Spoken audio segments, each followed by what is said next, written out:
Lick number 10 is called Excitement in a Bottle, and we'll see why. I'm basically just using a whole step bend and sounding an E note over and over again, and it adds a lot of excitement to a lick.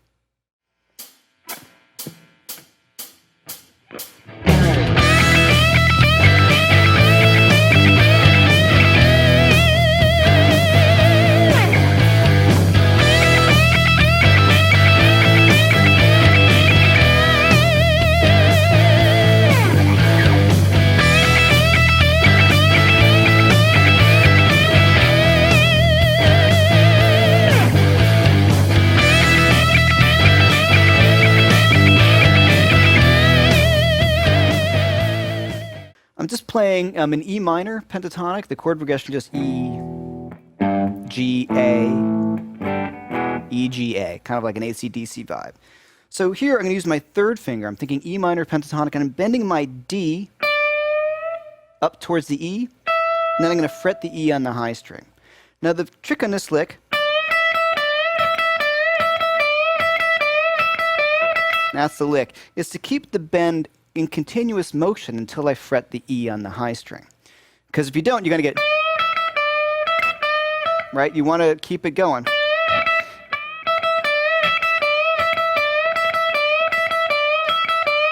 So the bend and a double pick on the high E. And that's it. So it's down, up, down, up, down, up.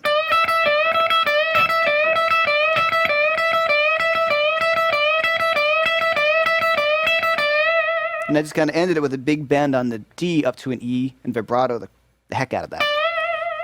Get that big, exciting, big, huge vibrato. I'll talk about that in a second. Now, this, though, think about it like I like to hear it like bound it down. I have to sit in that groove. 2, 3, 4. That's what makes the lick work really well, is how it sits in the groove. Down, da, da, down, da, da, down, da, da, down, da, da. If you're kind of not locking in the time, it's not nearly as effective. Okay, so that's a really important thing. It is kind of tricky, the lick. I'm not saying it's easy at all. So here's a little bonus. Take that same exact idea and take it down a set of strings in the pentatonic scale. You have another really useful lick.